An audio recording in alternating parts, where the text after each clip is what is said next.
Buenas tardes a todos. Os saludo de nuevo desde En Primera Persona. Muchos de vosotros ya nos acompañáis desde el principio, pero para todos los que no nos hayáis visto todavía, yo soy Roberto González-Monjas, soy uno de los directores artísticos de Iberacademy junto al maestro Alejandro Posada. Bienvenidos a este ciclo de entrevistas con grandes personalidades de la música. Estamos intentando compartir inspiración y buena energía y sabiduría de toda esta gente maravillosa que tenemos durante el tiempo del coronavirus, que es una crisis importante. Nosotros somos una institución basada en Medellín, pero que intenta nutrir y ayudar el talento de los músicos jóvenes de toda Latinoamérica. Voy a pasar al inglés para presentarme y después para presentar a nuestro invitado. Hi everybody, from all of us here in Iberacademy, I just want to say hello, welcome to our fourth talk En Primera Persona. Thank you for being with us. As you know, this is hosted by Iberacademy. We are a music and education program which aims to nurture and support young talent in Colombia, but also in all of Latin America. And we are so pleased to have what I say always, a force of nature here with us today. He's one of the most inspiring, vibrant musicians that I know, a born leader, communicator, someone who goes always the extra mile and who, you know, an example of generosity, dedication, and devotion to music. And I just have to say, hi, Sir Antonio Pappano. Hi, Tony. How are you? Hello, Roberto. Thank you for inviting me. I really, really, really appreciate it. Thank you. It's really our pleasure. What a luxury to have you here, really. Now, I've started every interview with the same question. I think we're all here because of the coronavirus. So how are you coping with this new situation? Is it something positive or negative for you? I think, like everybody, I think the first 2 weeks of lockdown were such a shock. Yeah. I feel that I just wasn't even myself. I think it had to do with the fact that I live my life at 200 kilometers an hour, and to put the brake on so suddenly was for my body and for my mind just unacceptable somehow. So it was really, really very, very disturbing. And there was an atmosphere of quiet, but also of disquiet internally. At the same time, I was being asked to do a lot of editing for things that would go on the television. 2 versions of Beethoven's Fidelio, one for the NHK in Japan, one for the BBC here. Also, then they said, oh, yes, but we want Macbeth too. And so with Anna Netrebko, I need you to listen to this and watch this and see if it's okay and make corrections. So I was very, very busy, but all of a sudden going from working live to working virtually.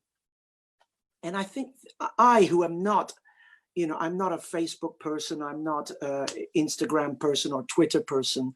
I'm lucky if I know how to do my emails, you know. But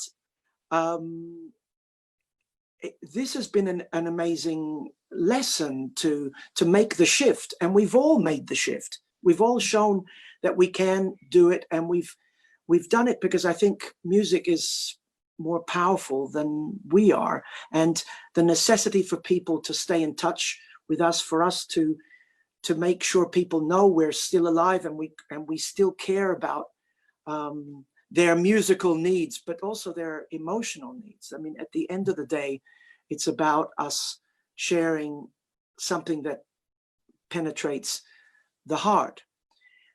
I said about this 200 kilometers an hour life, I think if we're honest, those of us who have that kind of life probably needed to stop anyway, and needed this time to maybe rethink certain things, to address certain things about your technique, about yourself, about maybe your piano playing in my case, but also think how life could be different. It's also a foretaste of some kind of retirement or sabbatical in the future. I know conductors are never supposed to retire, but the idea of taking a step back, I have a vision of it, and although I haven't been very good at it during this time, I'm starting to see how to make it work. And that's, I think, a valuable lesson. Mm-hmm. Yeah, and I was on the phone with Yuja the other day, our friend, and she said, this is the sabbatical I've never dared to take before. And not only that, what you were saying as well about social media and media presence in general, it sparked so much creativity, I have the feeling.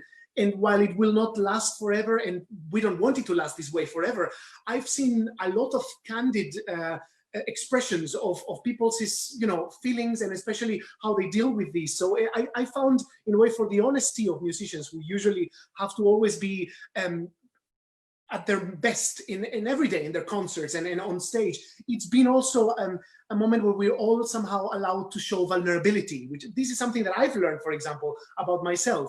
And I've always thought that the way that I have to display myself on the media has to be just brilliant and ideal and wonderful. But it's so great just not to have to do that, but rather, also be able to share what I don't, what my doubts or my problems are. Have you learned something new about yourself these days?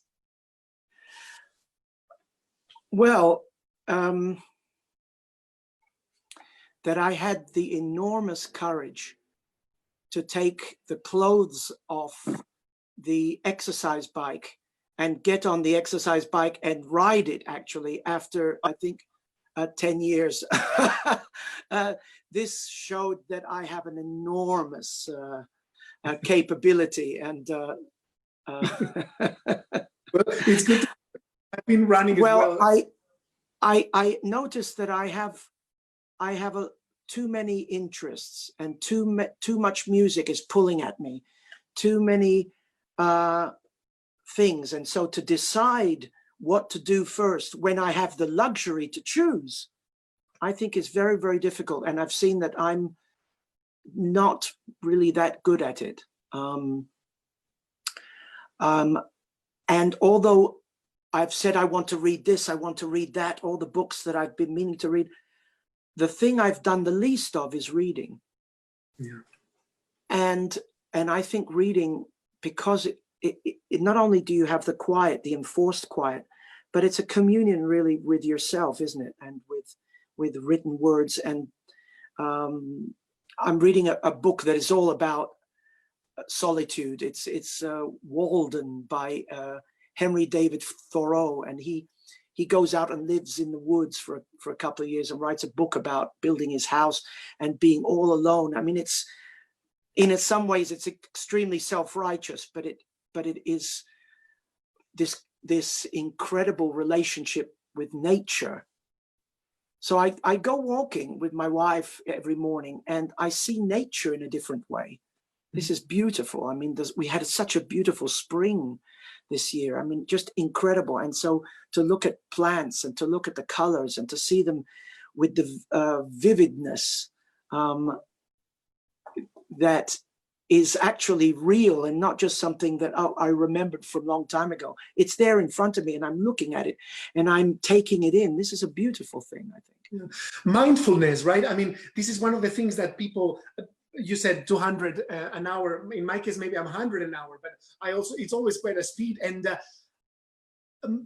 always the concept of mindfulness, of just being mindful of the moment, which seems to be so foreign, at least to me. And now suddenly there's time to do it. And one is somehow confronted in a mirror, which is not necessarily very pretty at the beginning, but then, yeah, the more one gets into it, I found it very valuable this time, at least to be in touch with myself in a way.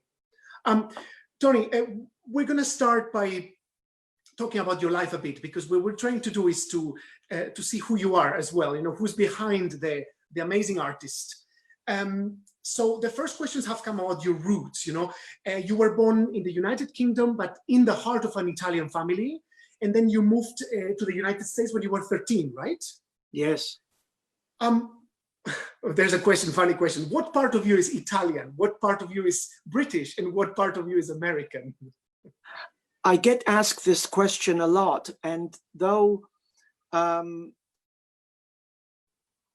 it's almost impossible to answer, and I sometimes get impatient with that question, but I have to say that one of the most important things about conducting and being a conductor is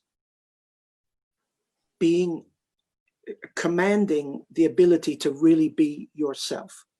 Mm-hmm. I am Italian. My parents were both born in Italy, but I am English too, and I am American. I've picked up, and I'm a mix of those things, and I really am. I also, because I've worked in so many countries, because I speak French and German as well as English and Italian, of course, and some Spanish, but only the dirty words. Yes.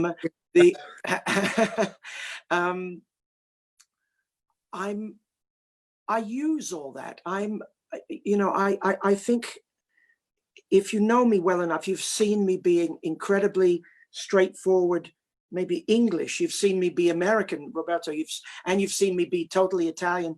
I don't have, a plan.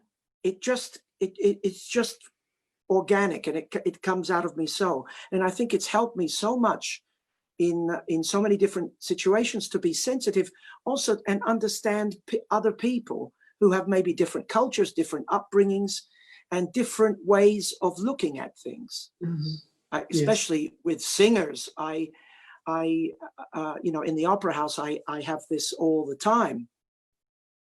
Yeah, it's great that you say that, because I have the feeling that sometimes when it comes to my Colombian students, some of them think that because Colombia hasn't had a certain musical tradition or a certain connection to the musical culture that we might have in Italy, Britain, the States, that they feel they are running behind. But as you say, the identity of oneself should not be taken as a negative thing, rather as a positive. And the fact that we are citizens of the world makes us even more interesting people. So absolutely, I can't tell what's Italian, British, or American in you, but it's nice that you also don't try to see that, rather the opposite. You strive because you're all of that. That's amazing. Now, your dad was a singing teacher, Pasquale Pappano.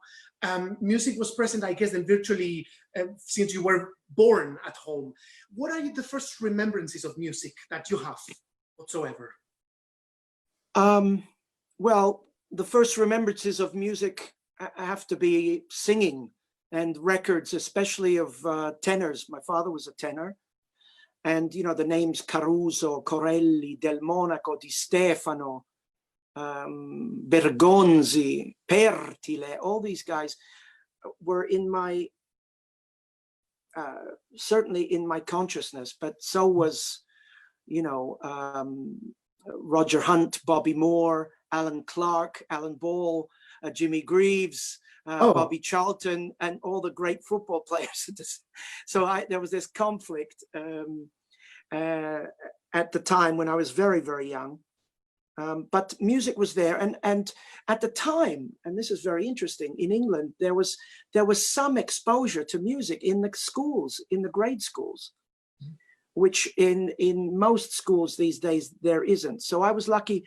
I remember we even had dummy keyboards with no sound, but we were taught, fingering. We taught do, re, mi, fa, sol, la, si, do, and all this stuff.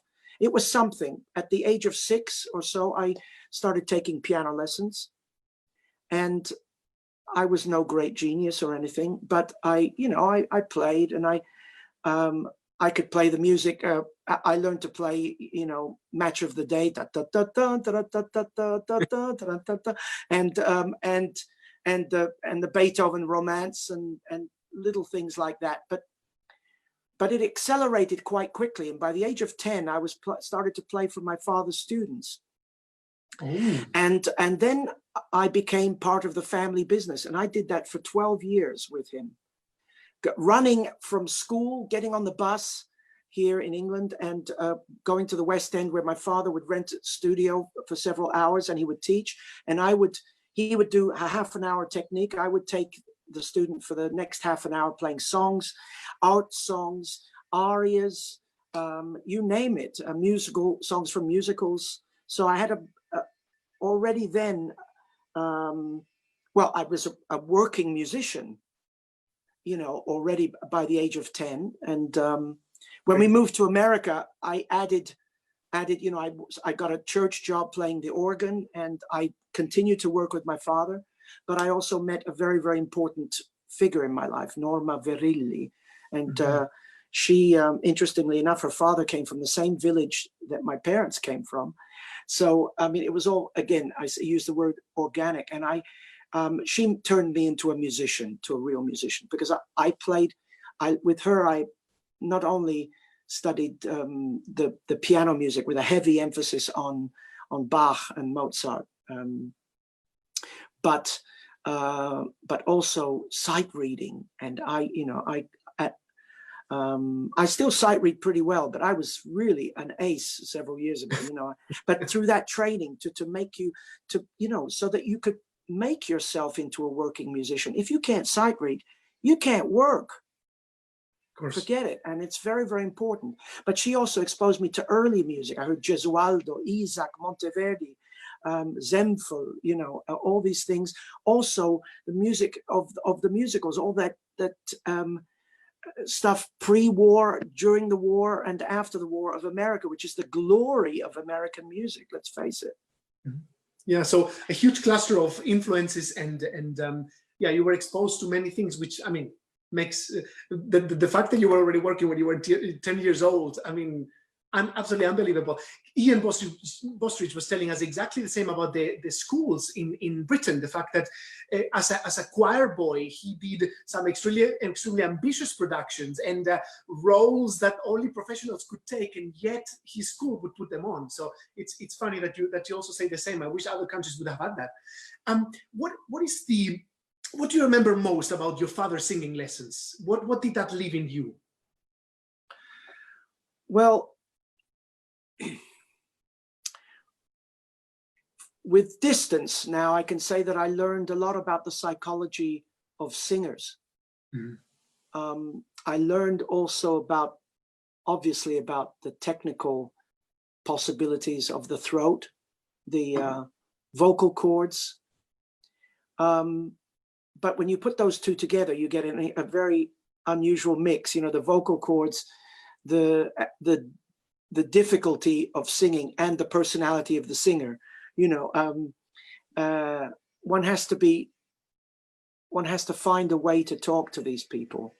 My father was always very interested in, getting the throat to open so that the voice could be free, and open the throat, and like most voice teachers, he was sometimes very vague in their explanations. That they talk sometimes voodoo. They talk a language that is, was for me, a pianist, totally incomprehensible. Foreign. And so we used to fight. I said, Pa, what are you talking about? Can you make it clearer? Be clear about what, and so I learned to start to formulate opinions myself about how I think singing should go. And it's been fantastic that a few years ago, I was asked by the BBC to do programs about singing, and where I could talk actually about the great singers in history, but not only that, about technical matters and about how the voice actually works, and my love for voice and the singers and my respect for them. So that's being with singers has been a big part of my life, obviously. Absolutely. We have several questions later about you being the Midas king of working with singers. That's how someone even mentioned you. Whatever you touch, you make it gold. That's basically, it's true. I mean, I've seen you work with them. There's nobody who does what you do. You started working as a pianist at the New York City Opera, right? When you were 21 years old or something like this. Yes. And you worked as a repetiteur, pianist, assistant conductor in many houses. But can you tell us about the very first time that you went over the border onto the dark side? When was the very first time that you conducted an orchestra? Well, I have to admit that I did conduct the high school band, brass band, at my graduation. And believe it or not, it was a Bach Prelude and Fugue, huge, enormous arrangement for brass band on a football field you can imagine, in my graduation gown, robe. God. Anyway, when I went to New York City Opera, of course, I started playing for a lot of conductors there, and also I met a lot of singers.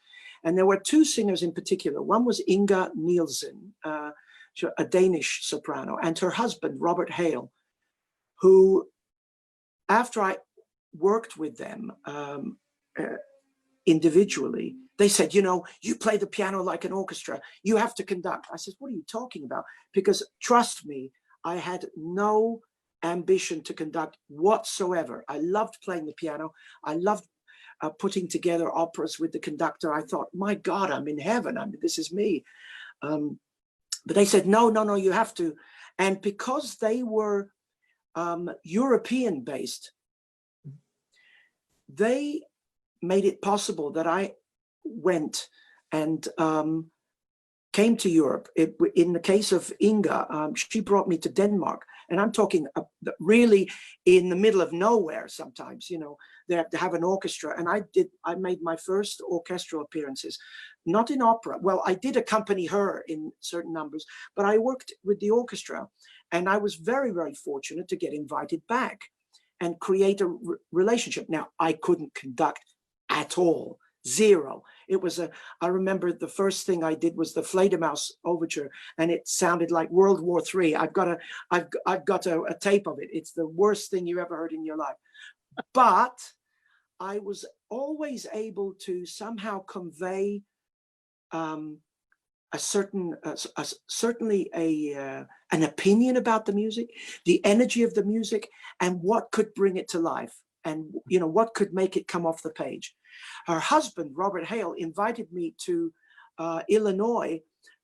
He had a friend there, a collaborator of his who had a small orchestra in Kankakee, Illinois, who invited me to come and play the Mendelssohn First Piano Concerto, which I did. I mean, that's hard.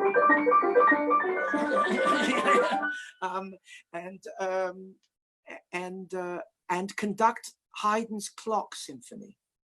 One rehearsal to rehearse both things. And I did it. And so I started. Then I was drawn to Europe. I was brought over. I came to Barcelona. I played at the Liceo as a pianist.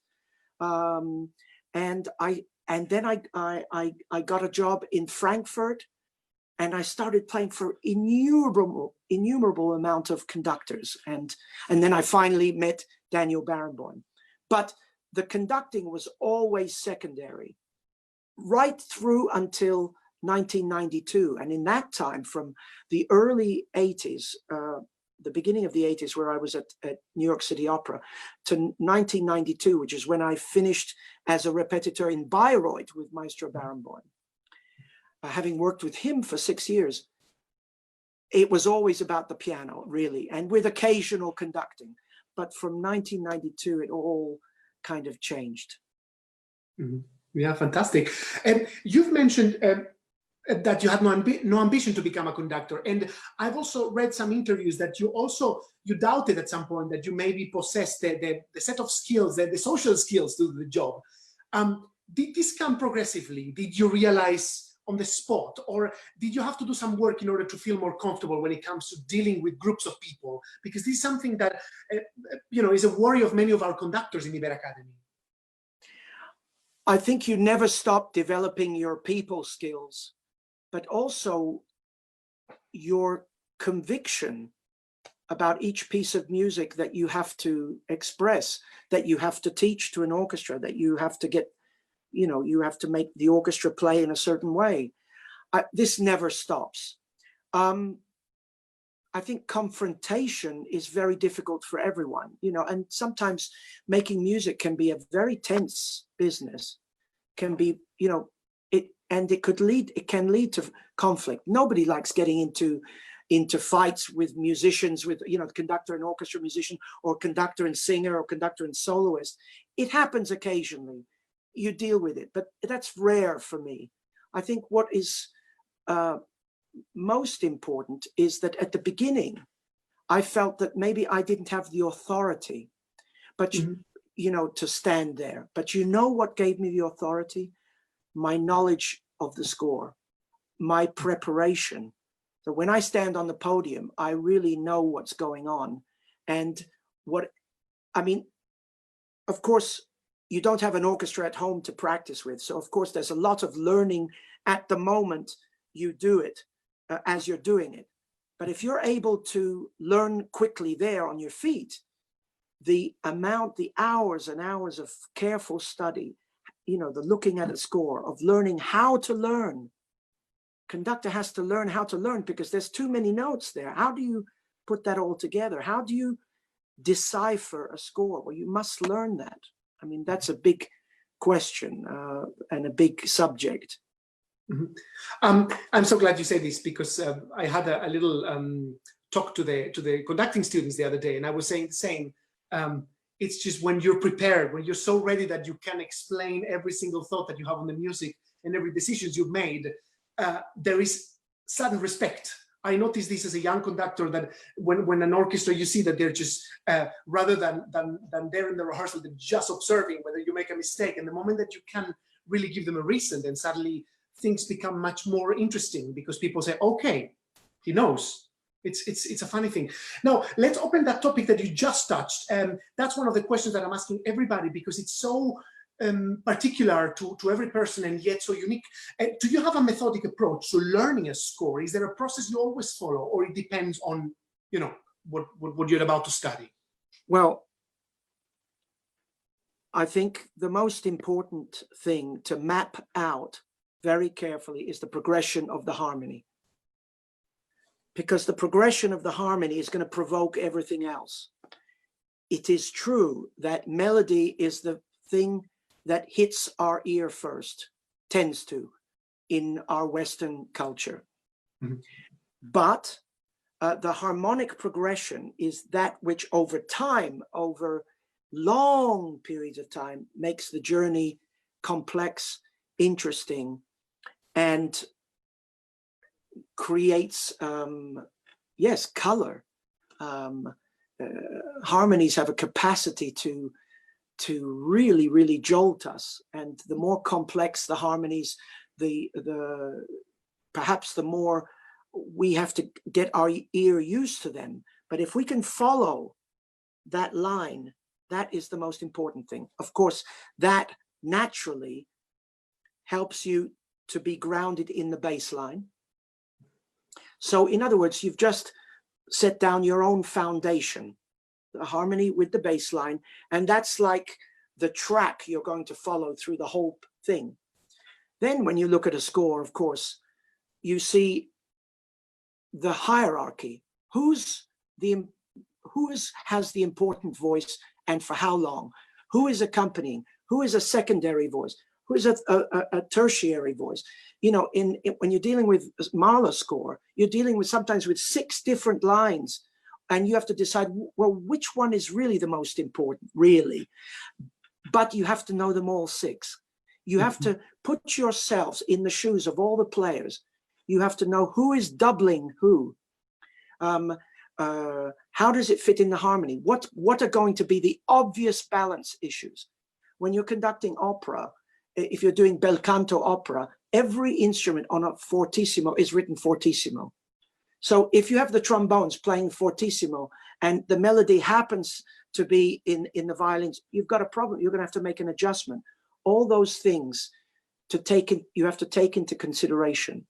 Of course, length of phrases, which help to conceive also of inner rhythm. You know, I've just given you a long list of things that I think are essential to learn a score, and it takes time.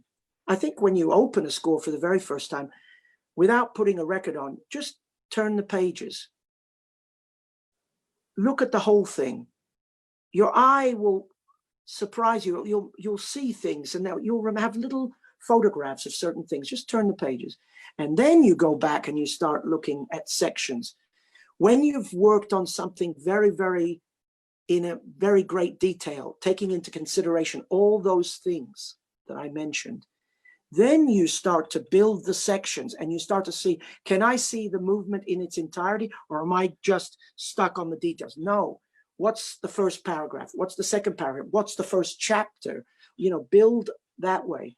Of course, in opera, you have to be in love with the words. You have to know what the words mean. You have to know what they mean literally, but you have to know what they mean theatrically. You have to know what they mean onomatopoeically. What kind of music sounds from these words? You know, these are things that I think are inspiring and can help you become a better conductor. Absolutely. Wow, that's already a whole list that we can all learn from. Thank you. I have an image in my head. We were on tour with Santa Cecilia, I don't know where, probably middle of Germany, some airport, and you were carrying a score that its weight was minimum 10 kilos. It was a Wagner. It was some years ago. I don't know if it was a Valkyrie or I don't know what you were doing, but you were carrying it. And every time we sat down at the bus, at the plane, you were just going through it. And this is something that fascinates me a lot. And I know that it fascinates everybody else. How do you approach and how, I know you cannot give me a timeline, but it must take a long time to really get to know the DNA of opera, not just a short or a longer symphony, but rather a 3, 4, 5 hour opera, Rosenkavalier, Tristan, something like this. How is that process? What do you do? Well, I think you have to expose yourself to these pieces as early as you possibly can. Don't wait to think, well, when I'm older, I'll be ready for this. Do it now, because you're not ready for it. And it takes years to get underneath these pieces. I've conducted The Ring so many times, and each time I feel like I get further and further with the journey, but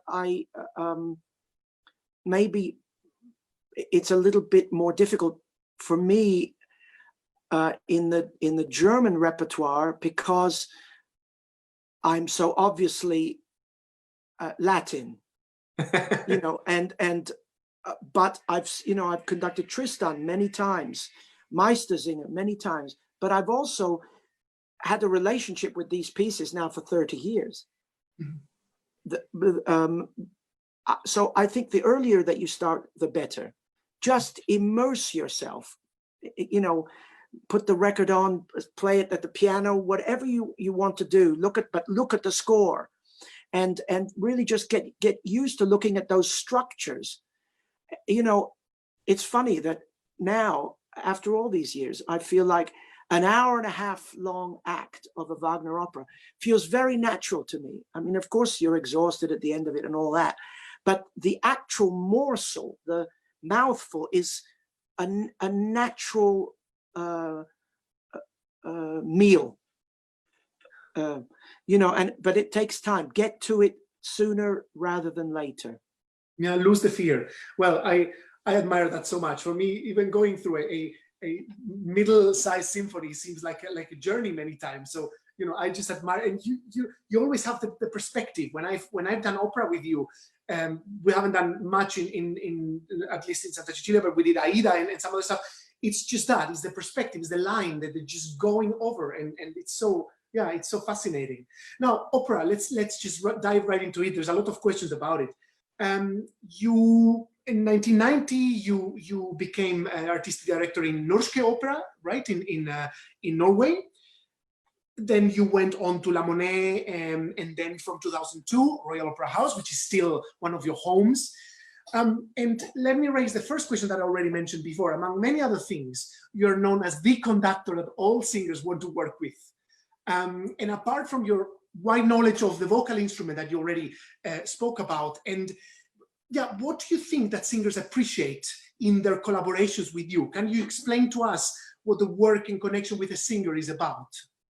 Well, I think very strongly that my job is to bring out the best performance from the singer. Now, that sounds obvious. Of course, I want them to give the best performance, but how? How do I help them? How do I help to enhance their performance? Well, first of all, I think the conductor needs to go to the piano rehearsals, needs to go to those early staging rehearsals. A lot of well-known conductors don't, they come very, very late to rehearsals and then get upset when things are not going right. Well, I believe that to make the experience unified, the conductor has to be there from the start, or at least as much from the start as possible. Besides the obvious number of musical rehearsals that you do alone, I'm very involved in the staging. I work with the stage director. So when a singer is expressing something, they're saying, I'm very involved in how they look, how they enunciate, how they express, how they communicate the idea. And I'm really on them if the idea is not passing, if they're just singing notes or making beautiful sounds. That is not opera. Opera is about communicating an idea, an expression, and the motive and emotion behind that idea. Everything has to be, has to be motivated. If singers have technical issues, I can try to help them musically. If they have musical issues, I can try to help them technically. I work, around those things. Look, if you're working with singers and you don't know anything about the voice, don't say anything about the voice. But I think you can help people make sense of a phrase. What's the phrase saying? Where's it going? What are you trying to convey? That a conductor should be able to do, even if he knows nothing about the voice. Singers need tempi that make sense with the words that they're singing. Richard Strauss always says, conduct the rhythm of the words, and you can't go wrong. Now, of course, I've found that if you take that too far, if you know the words so well, you tend to go very, very fast. You tend to go, because you know the words so well, you keep going, and you do this. But so you have to find a way to honor the music, to honor the beauty of the harmonies and the melody, and yet create this direction, the pouring out of ideas. Yes. Well, fascinating, fascinating.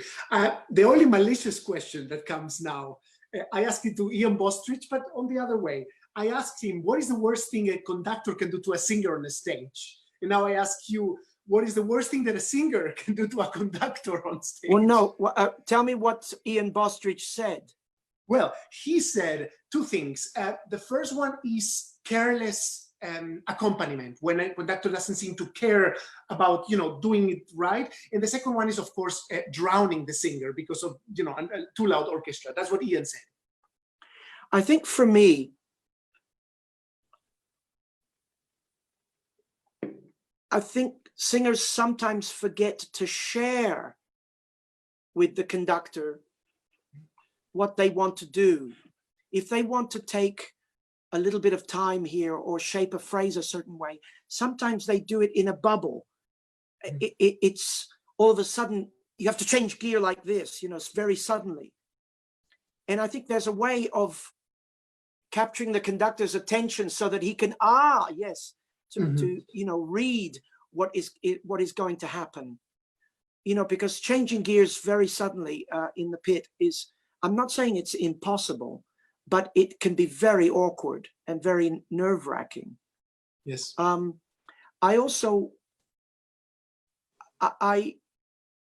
disappointed when singers don't enunciate enough, or the diction, the actual words are not clear enough. And of course, for the female voices, that's much more difficult. They're singing an octave higher than the male voices anyway, by nature. And so and then going into the very high register, it's very difficult. But some singers have great difficulty in communicating the text. And I find when the text is not clear, that distances the audience somewhat. Thank you so much for replying my malicious question. The relationship, you've already said a tiny bit about it, but I want to go more into detail, between conductors and stage directors could occupy entire books. Actually, you say that you're very much involved in the way that the production goes on. I can imagine you've experienced from the most sublime to the least satisfying.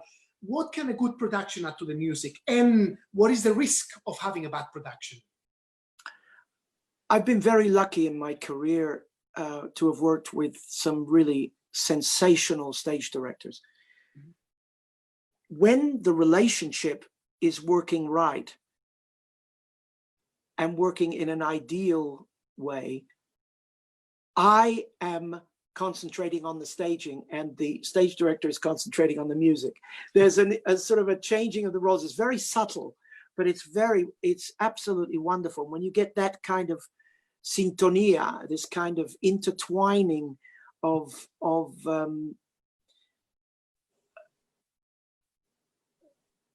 attention, of the different focuses, it's a very beautiful thing. You'd be surprised how deep the good stage directors can go underneath the text. Now, a lot of stage directors talk about subtext, you know, what's under the surface of the text. And often, and this is especially with German stage directors, they tend to talk about subtext as a story often completely different than the one that's on the surface. I think that's an exaggeration. But you, to get back to how I started that sentence, you'd be surprised how wonderfully analytical. So I'm using the word analytical, which usually has negative connotations, but they can explain the text in a way that leaves you sometimes in a state of awe by their understanding of psychology. These people are really, really into studying motivation and the psychology of each character. And so when I work with a stage director, I ask them, tell me about that character. Just talk to me. And they talk to me and I listen. And I listen. I don't even say anything. I just say, okay, talk to me about the other character. And I bank this information. So when I do my musical rehearsals, I filter then my observations, my suggestions with what they're aiming for, the stage director is aiming for. And already,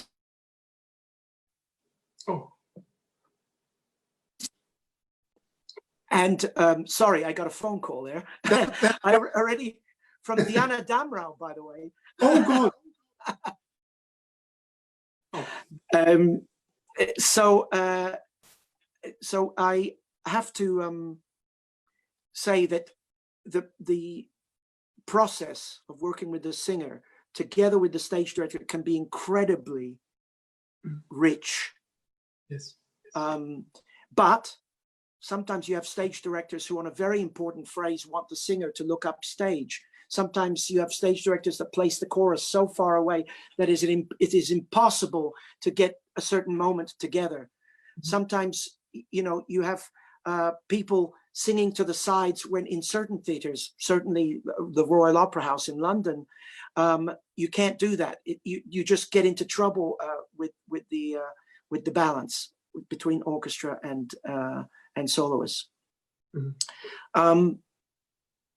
It's a complex business, but I tell you, I'm in love with this business because I think when you do a production where everybody's on the same page and the singers are convinced of what they're saying, what they're singing, how they look, how they're communicating, it's as if there's no pit and there's no stage. It's orchestra and stage in one. This is an amazing thing. It's just amazing. Yeah, there is nothing as striking as opera when it's well done. Obviously, it's just that the whole experience, it couldn't get any better. Now, I've read a quote and I just wrote it down. It's a bit of maybe it's a harsh one about our business, but I want to know what you think about this. It says, our business is seeing an unprecedented increase of pressure on world-class singers.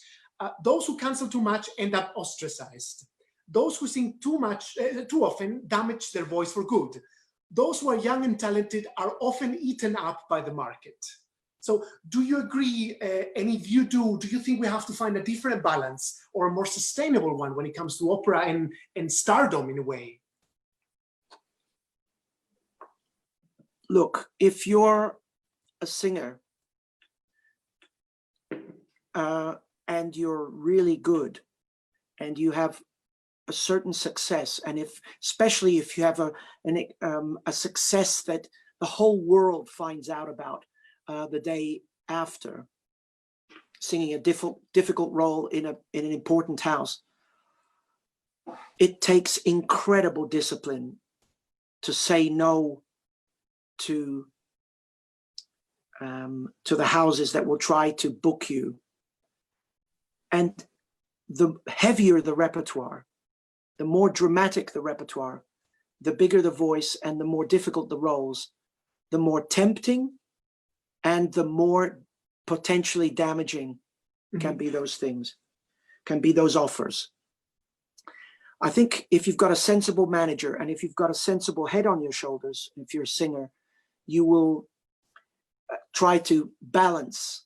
You'll try to keep singing Mozart, keep singing the lighter music for as long as you can. Keep singing song recitals. Keep doing things that keep your voice in shape. And yes, don't sing too much. Don't sing too loudly.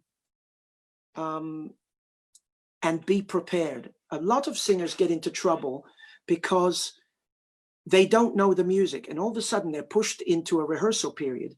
And not only are they having to learn the staging, but they're having to learn the staging under the stress of not knowing the music, not only not knowing the notes and the words, but not knowing how the role fits into their voices.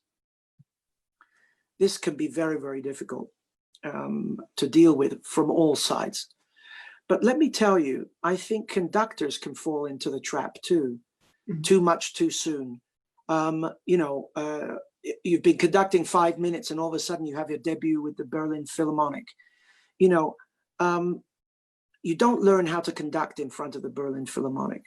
You learn to conduct in orchestras that are C class, D class, and B class. In front of an A orchestra, you don't learn how to conduct.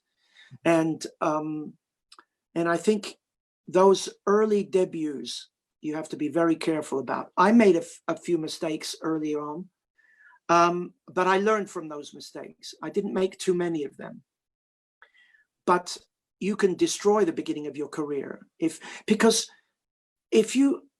even if you're fantastically gifted with your arms, and you know the scores and you can conduct from memory and you're charismatic, you can't possibly have the experience to go up in front of an orchestra where everybody has been in the orchestra for 20 years and more. You can't possibly know the repertoire as well as they do. So look, an exciting opportunity is an exciting opportunity, of course. But there's a right time and the right time. You just have to know when is the moment, and have patience. Do you know, I played the piano in opera houses for 15 years as a repetiteur and assistant conductor. Now I know kids who have been working 2-3 years and all of a sudden they want to conduct. I want to hit them. I want to, the arrogance of it, I find absolutely incomprehensible. Wisest words, really, so wise. I remember a beautiful experience with our Iberacademy students. We were on tour here in Europe, and a very good soul got us all tickets to see the general rehearsal of Tosca at the Salzburg Festival. And most of our students had never watched an opera live, ever. And the amount of tears after that performance was, could have flooded the Festspielhaus. Now, Colombia is a country which doesn't have much opera experience at all. And yet there's starting to be more curiosity and also more enterprise and also more chances to start getting to know more of opera. How would you envision promoting and widening opera in a context where it has never enjoyed a great deal of attention? Well, look, I think this is where our social media comes in and plays a huge role. I mean, just the amount of archive there is on YouTube. I mean, if you want to drown yourself in opera, well, you can. And you can create a library of memories and hear things over and over again. Of course, I think you're referring to live opera. Mm-hmm. And I don't know the structures in Colombia. I'm sure there are people with very, very good voices. I mean, in all Latin countries, there are people with very good voices. So I imagine the potential for growing the operatic market is there. But for the spectator, look, get to know as much as you possibly can from the social media. If you're a musician, from the music, from the scores, and whenever you can, go to the opera. I mean, you do have an opera in Colombia, yes? In Bogota? I believe they do, but not necessarily with a full season. Okay. Well, you know, the thing with opera, remember that opera is the most expensive art form there is. Mm-hmm. And so it takes an incredible amount of will, determination, and a group, an army of people who really want it. You know, and pay for it. Yes, but no, but that's a part of it, the fundraising. Yes. Let me tell you, we do an enormous amount of fundraising, even in London, in European houses, in Paris, Vienna. The government gives a huge amount of subsidy. I'm talking over 75% and things like this. Here we get 20, if we're lucky, 20% of our budget. So can you imagine, you know, how much fundraising we have to do? But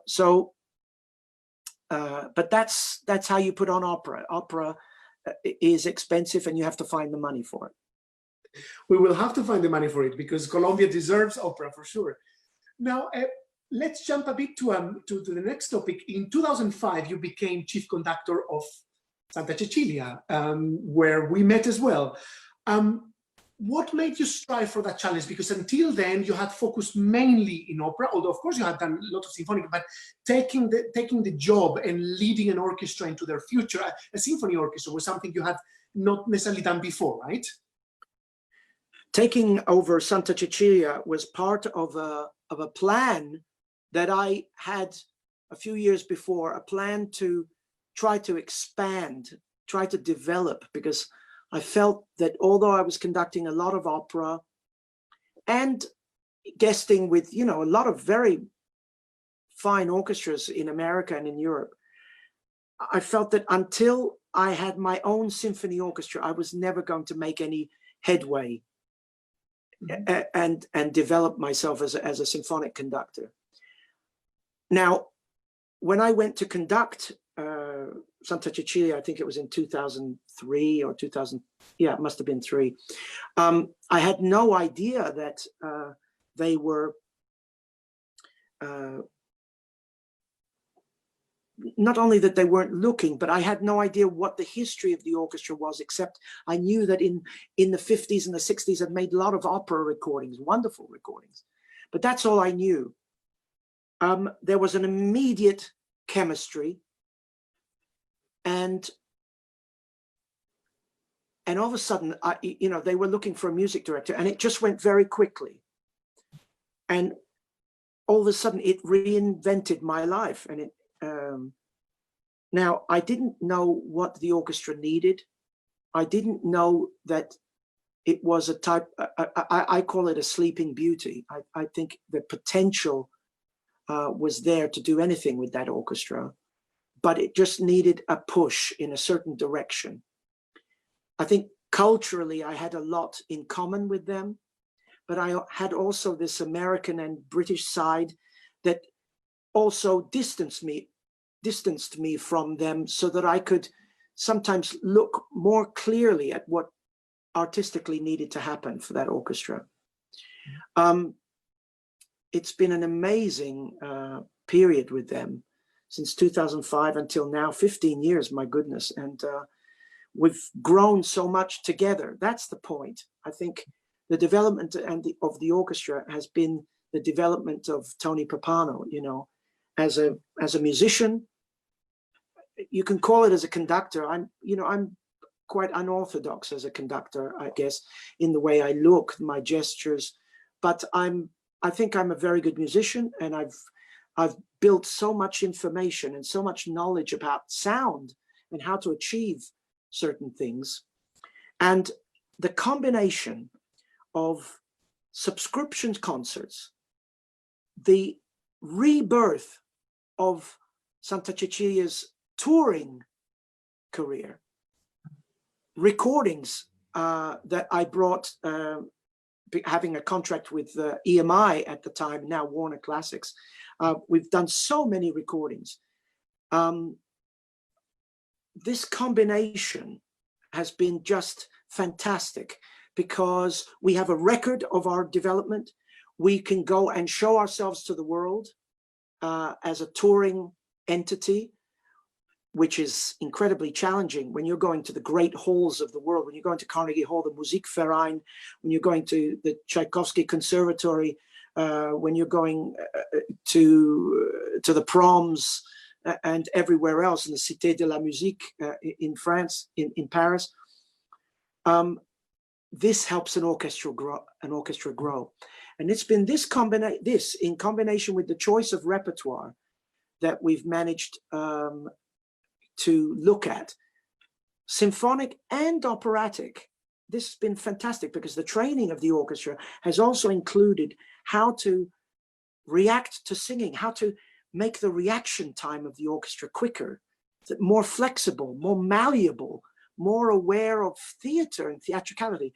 All these things are Italian qualities. Mm-hmm. This is not Tony Pappano. This is in them. This is in each of my musicians. And I've just brought it out of them. Mm-hmm. Yeah, that's something that I learned completely from scratch from you in the orchestra when I joined, the italianità or the carattere italiano, as you say. Can you explain to our students what the main features of that are? Why an orchestra like Santa Cecilia is, it's just I say still our, because I still somehow feel I'm part of it. It's in their DNA to play a Verdi Requiem, a Respighi Pini di Roma, a Stabat Mater Rossini, or let's say an Aida or whatever it is. Why is it so much there? Well, I think the training of Italian musicians, and I think this may be similar with Latin musicians, there's an incredible concentration on beauty of tone. Mm-hmm. And this is very, very important. The beauty of the phrase, the shape of the phrase, the refinement of the phrase, together with a certain virtuosity, a certain quickness also in delivery, almost akin to the French way of playing. They share that, I think. Now, what's missing in that? What's missing is the accent, because I think the training of Italian musicians is to avoid anything hard. Mm-hmm. And so my job has been to make sure that we get consonance, that we get accent, that we get conviction. And if something is pa, that it's pa and it's not oh, it's not beautified. I think what makes the orchestra ideal in Rossini, for example, is the quicksilver nature of their delivery. They can just do that like no other orchestra. The beauty of tone that I mentioned, the silvery quality of the strings is, well, you had a lot to do with that in Aida, of course, yourself. Don't underestimate that. But it is there. It's in their nature. There's the sweetness of sound, but also the theatricality, the excitement of the moment. These are, well, all you have to do is sit around a table with a bunch of Italians, and it's an opera, isn't it? And that's what Harnoncourt used to say, right? That if you take an Italian lawyer and you just put a cembalo next to it, you already have a recitativo. That's what he said. No, but it's true. I do remember sometimes at the beginning when I wasn't that, I wasn't that used to the language, that the orchestra would just rush in those passages where the music is asking to rush, but in such a together way. There was never written a generando or a nothing. It's just, there was such a naturality about it. But many of my colleagues were telling me this was not like that before. So the fact that you awoke the Italianità in them is very unique. Well, what you're talking about is something called rubato. And rubato, that has to do with the push and pull of the phrase, but also what I believe is to make music speak in the rhythm of the language. I think Italian musicians are very, very sensitive to that. And look, rubato is often overused. You have to find always a framework, and so that things are always in balance. I think what's been more important for the orchestra has not been the exposure to the operatic repertoire, which they had very little relationship, a very small relationship with, but their relationship to music, for instance, of Bruckner, where beauty of sound is paramount, no question. Patience, though, of building over time the enormous crescendi and building blocks, the enormous, from one column to another, or from one chapter to another, this has been fantastic for them. This has tested them to the maximum. The detailed work on Strauss to capture not only beauty of sound, but character. So much of Strauss's music is pictorial, is descriptive. How do you achieve that and yet achieve the notes, and yet achieve the weight of the music? Italians don't necessarily, in orchestra sound, don't necessarily have weight of sound. They have warmth of sound, but to create weight of sound, this has been a fantastic journey for us both. I'm not saying that I have it and they didn't. No, I think it's been a journey for me and them together to discover how to move, but with slower bow and with a greater sense of the long term. Yeah, fantastic. I mean, you've been my boss. I've seen you in action so many times, but not just on the stage. You're one of those rare conductors who really care about their orchestras, and you roll out your contact list. You make recordings and tours possible. You really just make them happen. You head campaigns to fundraise, as you say, and especially you give the orchestra and the institution a presence. Many people, as you were saying, they just come in the last rehearsal, or they just really go for their only weeks and they're never there. There's press conferences, government, whatever it is that one needs in order to help the orchestra. Now, are these the duties that you think the 21st century conductor needs to have, and the social skills? Because many conductors still somehow just stay on their own little quarter in a way, and they don't come out and help their institutions get better. I think every institution needs a face, the person who represents everything that the institution is and wants to be, artistically, first and foremost, of course. Now, I'm the face of Covent Garden, the Royal Opera House, and of Santa Cecilia, and I take it very seriously. I believe that those two jobs have to do with a sense of family, that in a way, though I'm not a father figure in the way, when you look at me, I take the responsibility of the music directorship very, very seriously. Now, I've never, ever asked anybody for a penny. But I create events where I give master classes, which are fundraising events. There are circles. There's something called the Maestro Circle, for instance, at the Opera House. I go to certain dinners where I meet certain people. But I always have the mindset that I'm there somehow to be informative, to educate, to illuminate the world of either opera or symphony, depending, whether it's for Covent Garden or Santa Cecilia. People today, when they give money, you can't just say, oh, here are 2 tickets, and you're invited for free to the concert. That's not enough. You have to give them a more immersive experience. You have to show them what's behind the scenes. How do you put together a concert? How do you put together an opera? Invite them to certain rehearsals, show them the backstage, have them meet the singers.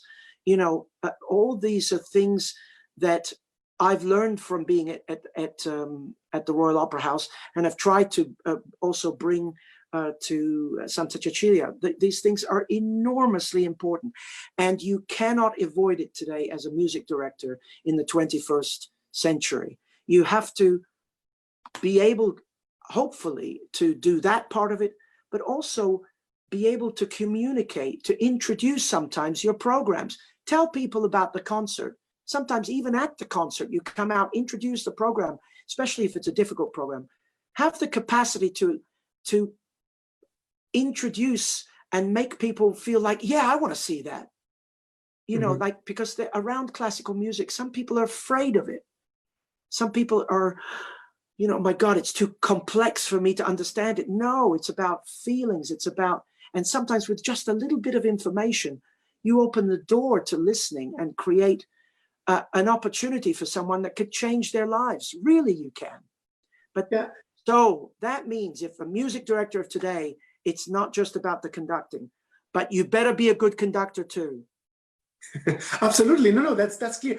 I'm glad you say this, and I know for a fact it's just not show, because when you do your TV programs, what you were saying about the voices, which I saw actually several times, but whenever you do something that has to do with communicating and explaining operas and explaining pieces and so on, you never give the impression that the opera is something that belongs into a museum. You really burn for it, and you find a way to communicate it. It's a matter of life and death almost. It really is a question of creating, or at least how could I say, you're just bringing all that you have onto the table and saying, guys, you see, this is worth having a look at. Is this the next way of educating, or at least reaching other audiences? Well, I think we're all practicing this now. What we're doing today, you and I, we're going to become better communicators, because I'm looking at a screen, or a camera lens, and I'm talking to you, trying to convey certain ideas to people who are watching and listening. And we're all going to be better for it. It should continue. It shouldn't replace the live experience. This is an addition. It's an enriching. It defies geography. That's the positive of this. It's wonderful. But please let this not be the future. It's just a weapon that we can use so positively, and yet it can eat us up if we're not careful. But we're all practicing. We're all going to be incredible TV personalities. Well, you are already, that's for sure. I don't know about the rest of us, but you pull that off better than all of us. You've spoken about something that I think is very interesting for our students to get a look at.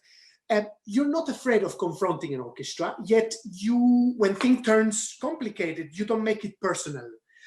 This isn't at all usual. It's either the conductors who are really upset, who are afraid of upsetting an orchestra, or the conductors who somehow show strength just in order to show who's the boss. Now, you are neither nor. You make it about the music.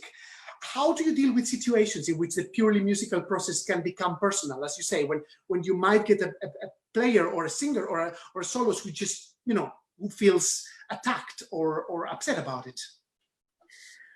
I think in any difficult situation as a conductor, I was taught to blame myself first. Mm-hmm. And that could be a millisecond in my brain. What did I do wrong? How could I have done this better? What should I do to make this better? And in that millisecond, if the answer is it's my fault, then somehow the best thing to do is just to apologize and, you know, or make a joke of something and make light of it and move on. If something is not going right and the, shall we say, the fault or the problem lies elsewhere, then I think you have to do everything you can do to use your charm, your politeness, your respect of the musician first.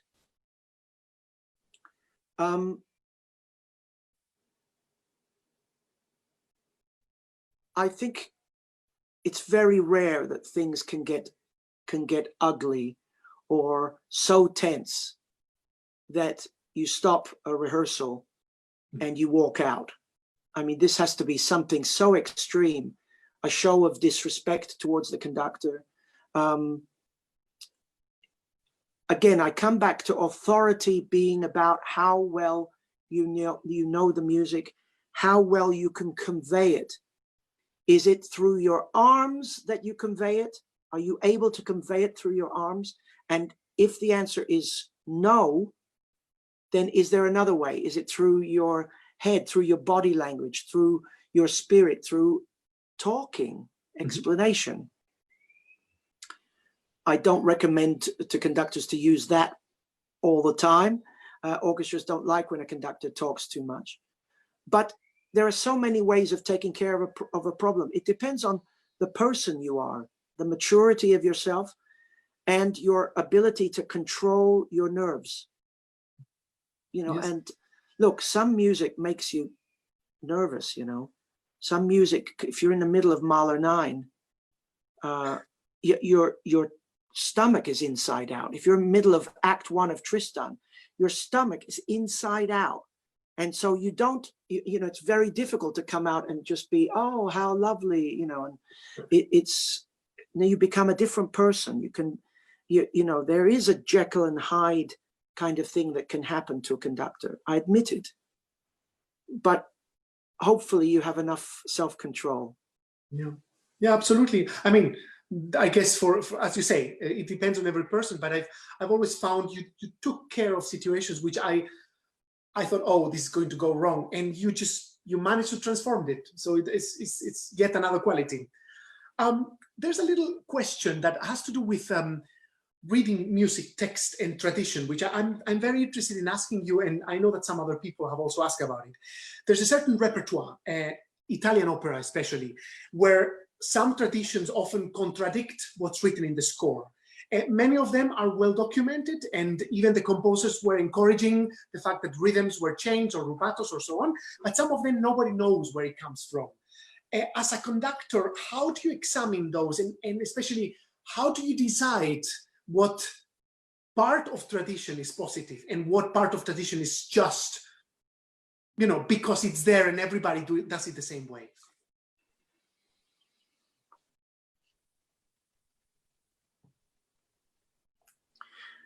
The music of the 1800s, I'm talking about Rossini, Donizetti, Bellini, Verdi,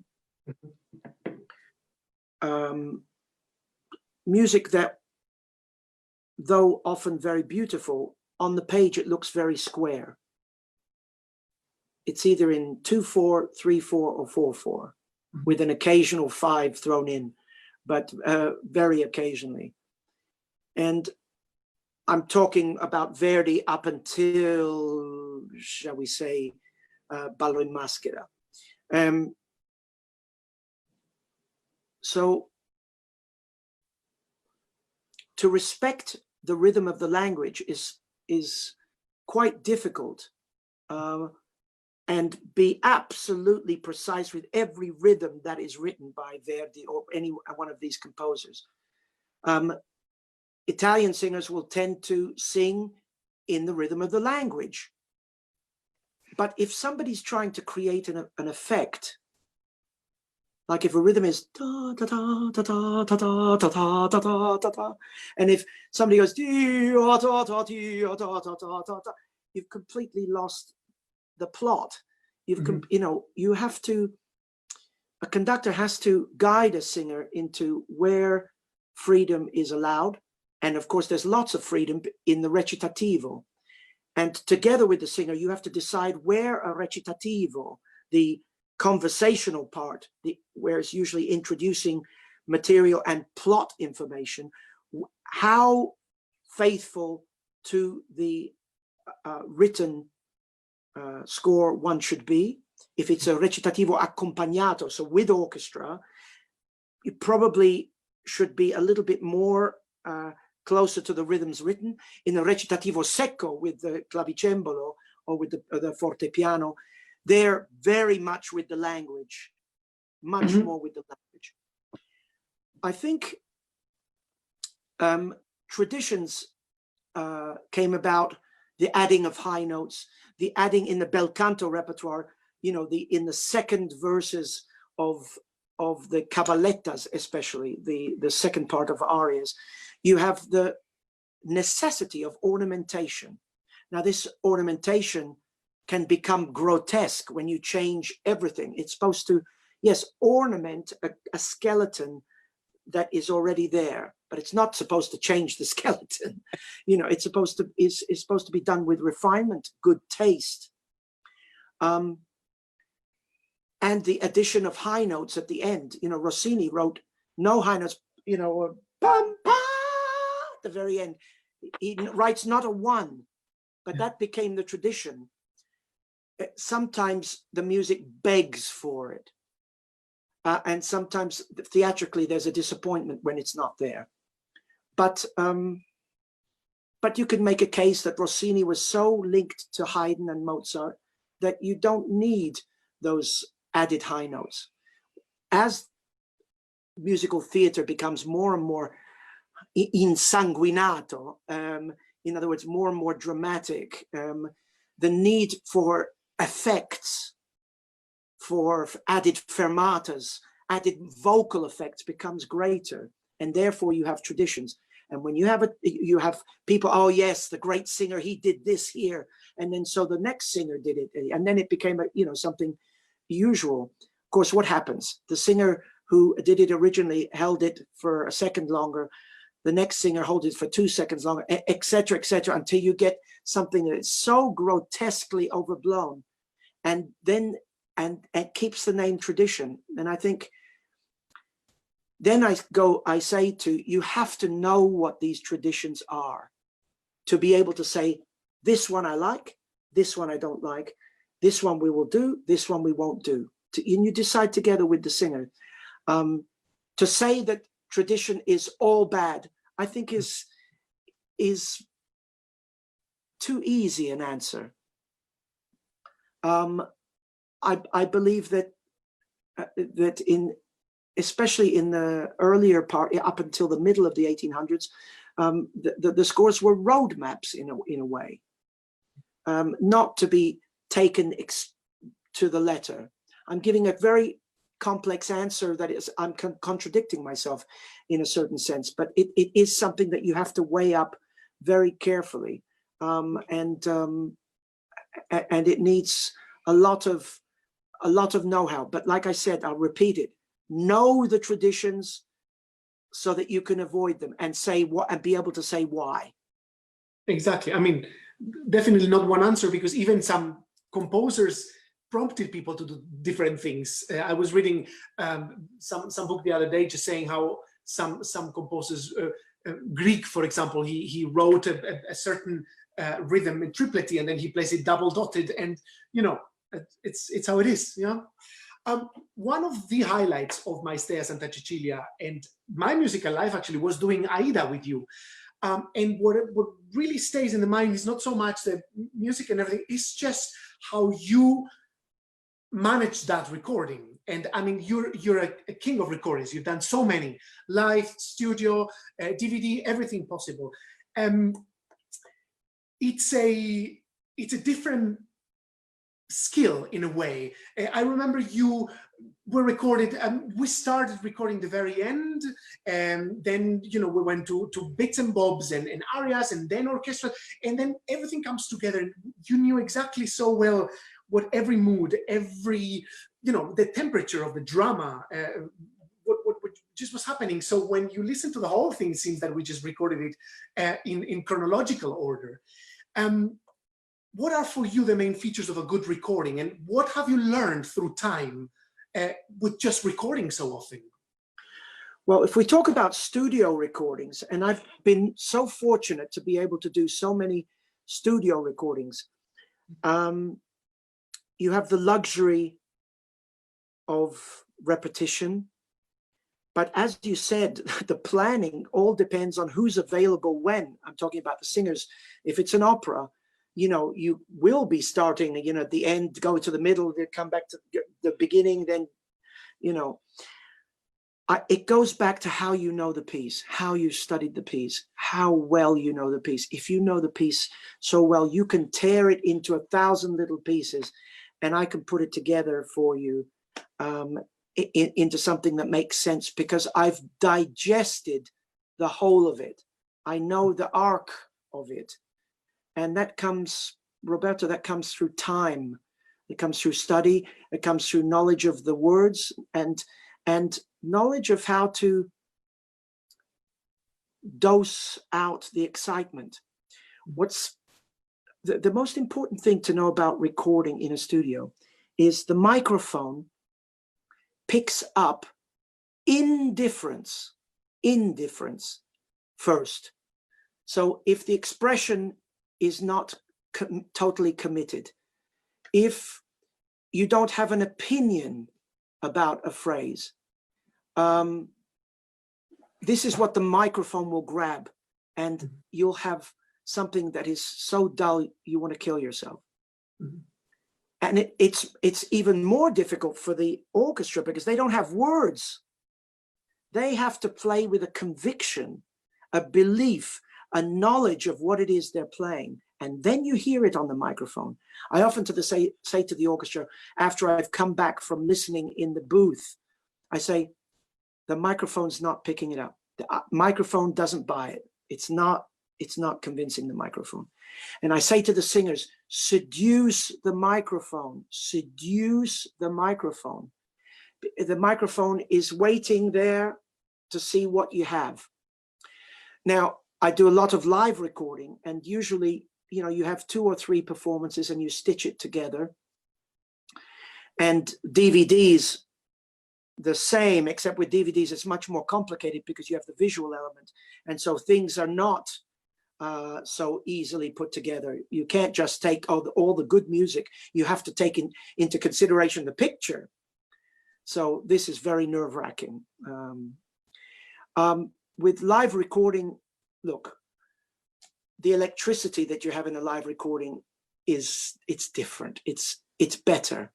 But of course, in a live recording, things happen. You know, it might not be note perfect. You might not get the temperature. In the studio, I can cook the temperature.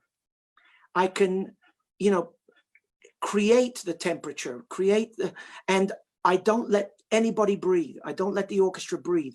Come on, you know, here we need to get it. Come on, here, you know, I don't let a second go by. So I'm creating an artificial, yes, it's true, an artificial energy, but it's an energy where everybody feels like, oh yeah, we're really involved in something exciting here.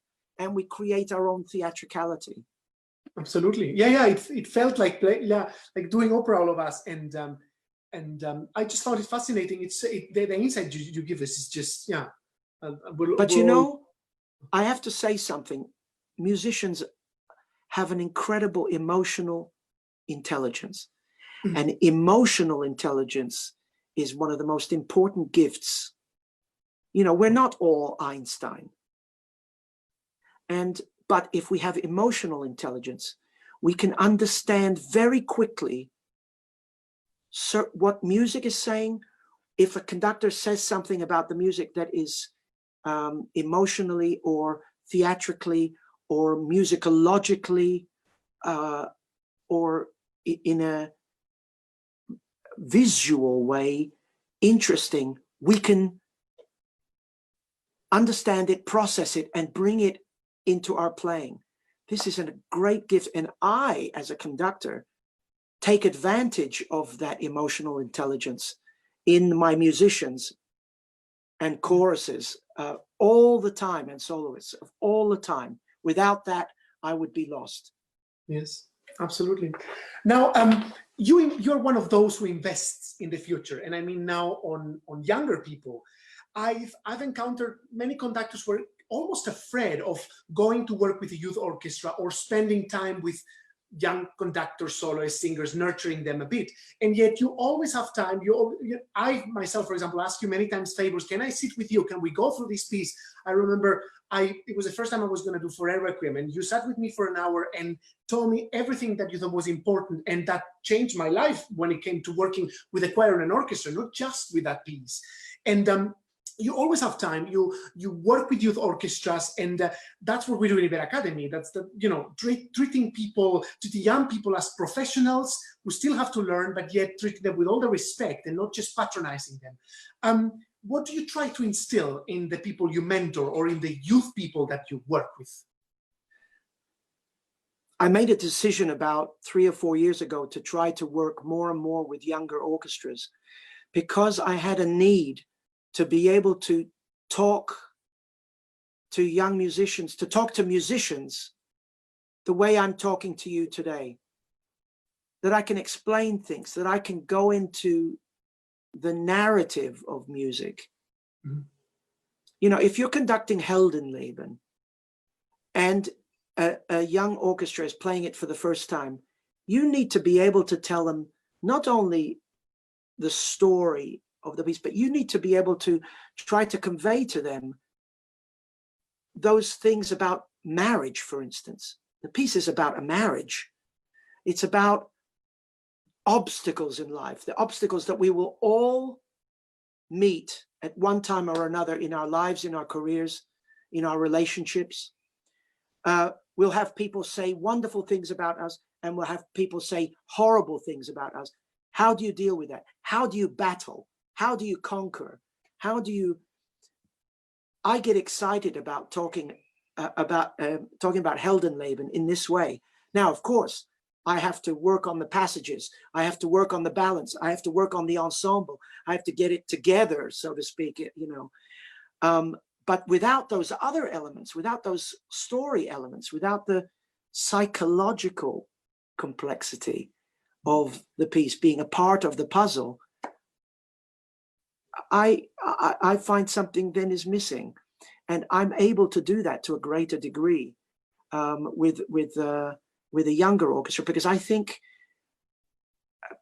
the youth of today needs it more than ever. They need to hear about relationships, because a lot of people are not talking to each other anymore. They're texting, and the eyes have become so much more important. You know, people are creating bubbles around themselves. And I think they have to be pushed to open up to ideas, concepts, and truth, and sometimes uncomfortable truths about life. So basically, I think it's important to conduct youth orchestras so that you can talk about life in the end. We're definitely going to kidnap you and bring you to Colombia, no matter if you want. So after this, we really have to. Now, the last question, or the last paragraph that I have written, I do this with everybody. It's advice to a teenage Tony Pappano, or by extension to all of our students. I have a couple of questions, and then I'm sure that a couple more things will come up. What is the homework, the basic attitude that a student needs in order to be ready for whatever's coming at them? Not even just success, but learning and being ready for absorbing whatever comes away. Well, we have to learn how to learn. Sometimes the amount of material that is put in front of us is so overwhelming. We have to be able to dissect and prioritize. And I think if you can ask teachers to help you with that, how do I learn? What's the best way to practice? What's the best way to think? I mean, I talked about that at length when I spoke about how to look at a score, but it's, you know, I think in the very beginning, you have to know so that you don't waste time on things that don't need your focus. I think you have to maintain, especially in your first years, but throughout your entire life, a sense of childlike curiosity about everything. You have to be curious. Yeah, if you're not curious, you won't learn. You won't, you know, you have to want to put your nose everywhere somehow. You know, then you'll be able to play all kinds of different repertoire and well, know about, let's go out of music, know the name of a tree, know the name of a painting, know where all the good restaurants are. You have to be curious. That one you and I know. No, of course, absolutely. Many of our kids, this is the last one, they're afraid that because they haven't arrived to a certain level at a certain age, or because they haven't had the same opportunities that others, and therefore they feel they're a bit behind in the way that they develop, but then there's no hope whatsoever. What would you say to them? Well, I think if the spirit, if the fire burns brightly enough inside one, I think you can push through. But we're not all blessed with the same degree of talent. And this is a tremendous reality to come to terms with. Some people, even if they start out wanting to be, you know, a great violinist, will never become a great violinist.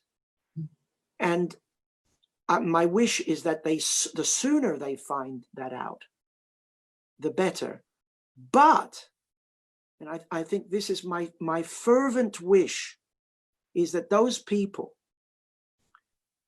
continue their relationship with music, because you will become also the future audience. You will enrich yourself and your family with your relationship to music. Mm-hmm. I think if you do have the gift, try, if you need to escape from the country or the place that maybe doesn't offer you the opportunities, find a way to go to the place that can. Make friends, try, ask questions, keep asking questions, practice, study, look at other people doing it, you know, but be realistic also. Be honest with yourself. And I'm not saying don't let initial failures, you know, put you down to the extent that you give up early. No, persevere, persevere, persevere. But also with a clear and totally clear conscience, you know, say, yeah, I can do this, or no, I can't, but wow, I love music so much. Mm-hmm. There's nothing wrong with that. Nothing. No, that honesty is yeah, essential. Now, are you on your phone, or do you have your phone with you? I have my phone with me. Okay, I'm just about to send you a little thank you that the conductors have prepared for you. I just sent it. It will take a second. Just as a little tiny video that they've done for you. It should be arriving any second now. Oh, it says.